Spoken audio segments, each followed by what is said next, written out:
So testing. If you can hear me, please do indicate.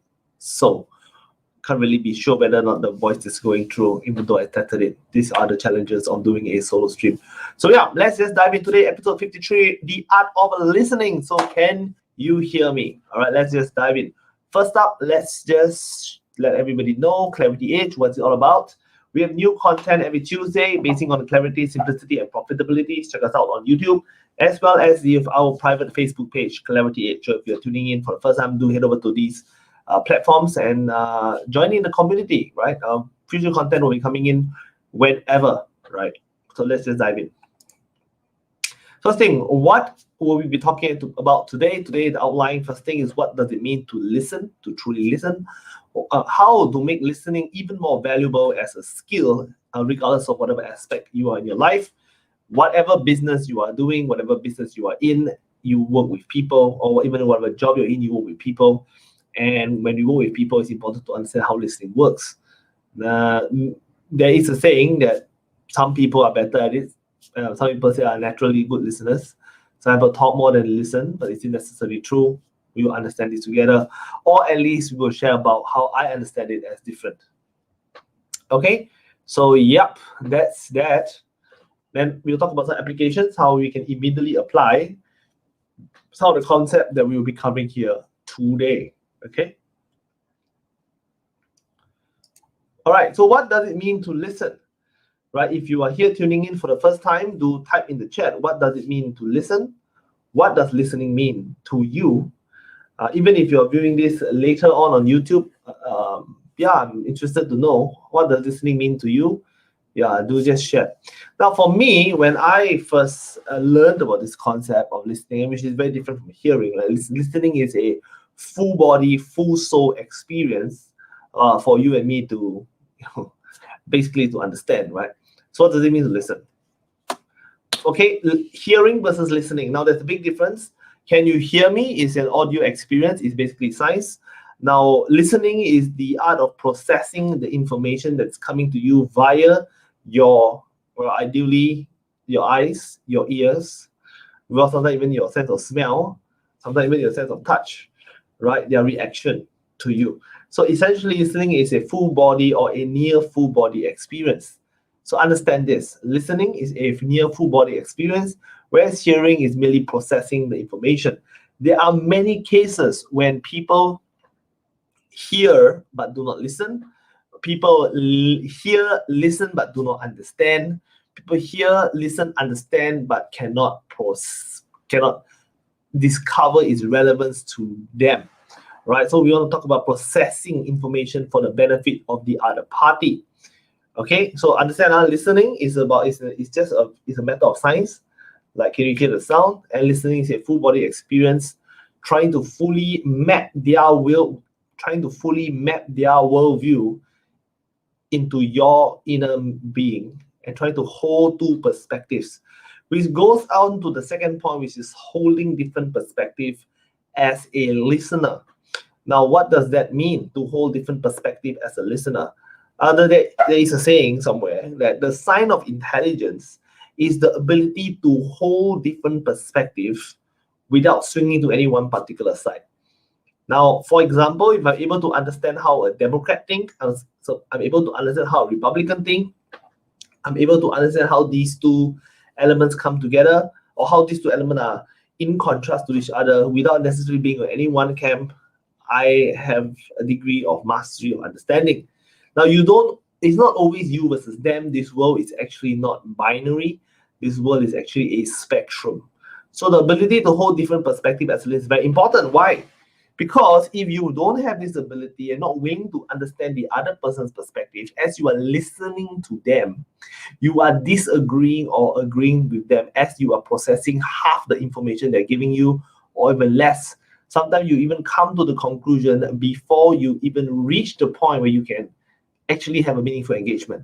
So I repeat again, for you to be a good listener, you have to be ready to hold multiple perspectives as a listener, as the other person talking. You must be able to hold different perspectives in your mind. If you can't do that, it's very difficult to be a full body listener, because the moment you hear something you don't agree with, you're gonna like overreact, and then you're gonna like disagree with somebody, and then like go into a whole crazy state.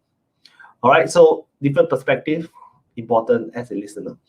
What are the key philosophies that I apply when it comes to listening to my clients, listening to people I engage with, listening to my team, whether in a business setting, a professional setting, or even a personal setting? Try to understand that it's very important to be curious, right? So there is a saying out there, I think it's Brian Tracy, right? You can become endlessly interesting if you are endlessly interested in other people.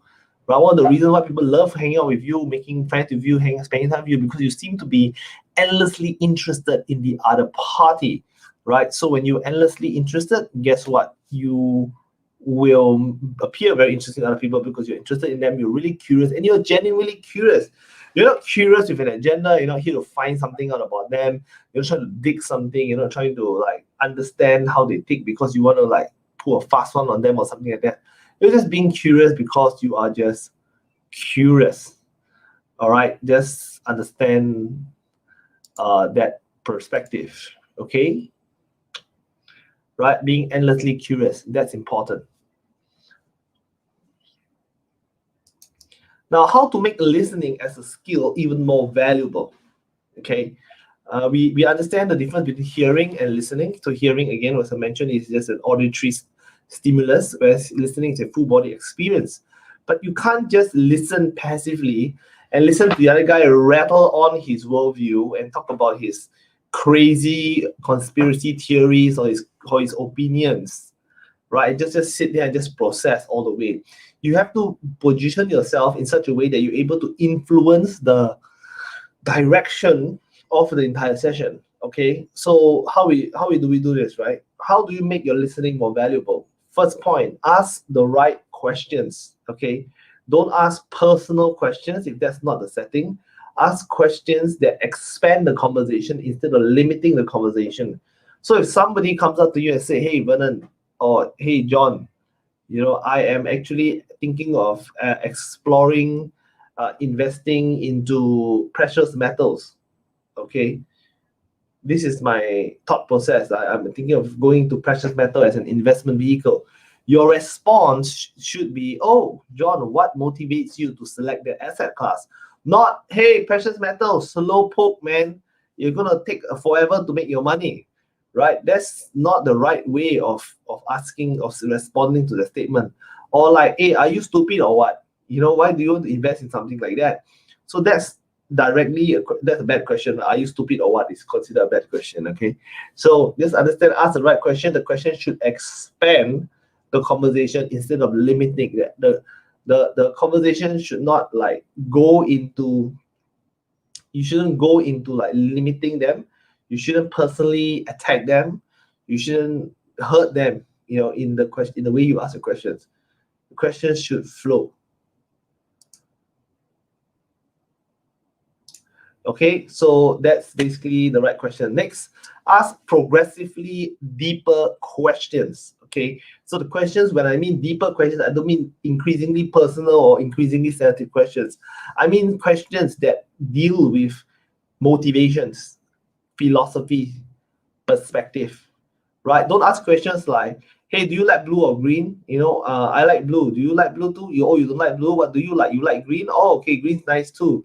Yeah, so I like blue and you like green. This is not progressively deeper question. It's operating at the level of preferences, right? When you are dealing at the level of preferences, everybody can always agree to disagree or agree to agree, right? What we want is that we want to understand the motivation and the deep structure beneath the statements or stuff they're talking about, right? So, for example, somebody comes up to you and say, hey, I like red color.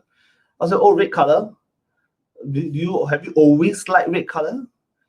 Yes, I've always liked red color since I was a young child. So, okay, what about red color appeals to you? Oh, when my mom, my earliest memory of my mom was when she was wearing this really beautiful red colored qipao. Then therefore, red has always been symbolizes family, bonding, brotherhood, family, and stuff, whatever, right? So then you understand, right? Instead of saying, red is for danger. Why do you like red? This is like not the right space of asking progressively deeper questions, all right? Okay, so again, first 2 points, ask the right questions. Your questions should expand the conversation. Ask progressively deeper questions. Be deeper than preferences, because you can always agree to disagree at the preference level. Go deep, go into motivations, goes into philosophy, like why do you want to go that way and stuff like that. Or you can go slightly deeper. You can go into their motivations, their insecurities, and such. Which brings us to the third point: understanding constraints and considerations. Now, when I do my consulting work, right, I'm always very conscious about the constraints and considerations of my clients as well as myself. So whenever we make a suggestion or make a recommendation, we ask questions because we are trying to figure out the constraints and consideration of the scenario and situation that we're in.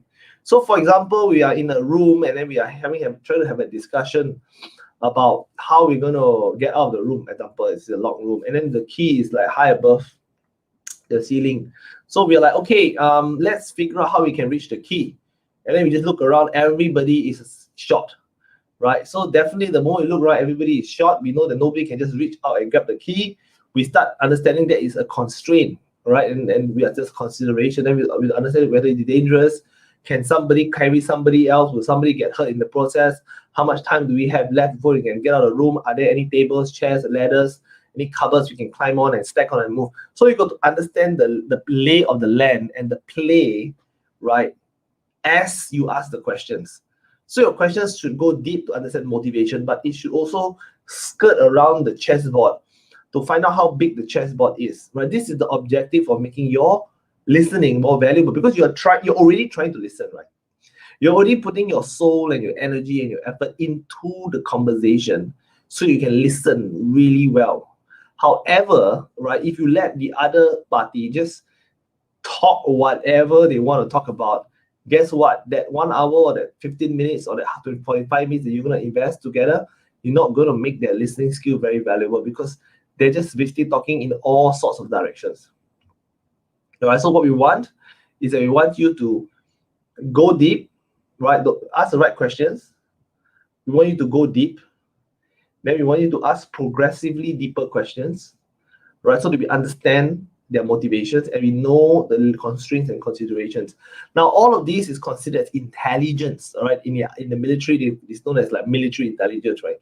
So you know how many tanks your enemy have, how many tanks you have, how many bullets your enemy have, how many bullets you have. It's like a different kind of, like, different types of understanding of the lay of the land. Then once you got all the intel that you have, as an individual, as a person, as a consultant, as a professional, as a manager, as an employer, as an employee, as a team member or whatever, you are in a better position to make better decisions. All right. So how do we take this into the application stage? All right. So here are the pro tips. Okay. If you disagree with someone, seek out the motivation behind the message. This is something I always like to talk about when I engage with people. Seek out the motivation behind the message. Never take the message at face value. Never believe that what they say is what they mean, because your vocabulary is different from their vocabulary. They might use a word and you might understand the word differently. So never assume that people are trying to say what you think they're trying to say. Always unpack the words and unpack the concepts. So then once you unpack the message, you will find their motivation within the message, right? By asking deeper questions. So for example, somebody asks, "Hey Vernon, how much is your phone?" Right? So depends. Why? Depends on how I can help you with that answer, right? I personally, I got it for free, right? Why? Oh, because I signed this plan. Oh, what plan did you sign? Then I say, okay, Simon, is it because are you asking me this question because you are thinking of getting this model of phone? That's why you're asking me this question. Oh, no, Vernon, I'm actually thinking of changing phone. I don't know what model I want. I'm just like asking around. I say, okay, so if you are looking for different, then you can guide the questions differently, right? What's your budget? Are you looking to get a plan? Is your line expiring? Are you going to buy a phone without a plan? I mean, this is the constraints and consideration kind of question, right? You don't just like respond to people. Oh, but hey, Bernard, how much is your phone? Oh, I got it for free. And then you don't like content. Oh, really? How come you get for free? Got a plan. How come you get a plan? Where you get a plan from? Circles. Which plan? The cheapest one at that point of time. I mean, this conversation is not exactly rocking anybody's socks, you know. So understand. You must understand the motivation behind the message, especially when you disagree with them. Because you see, when somebody this is okay, so this is that. So basically, once you understand, you're curious, you set the stage for healthy conflicts. Healthy conflicts, right, are conversations and discussion that strengthen relationship, strengthens the bond, right? Because you're not here to deal with individuals, you're here to understand the constraints and considerations.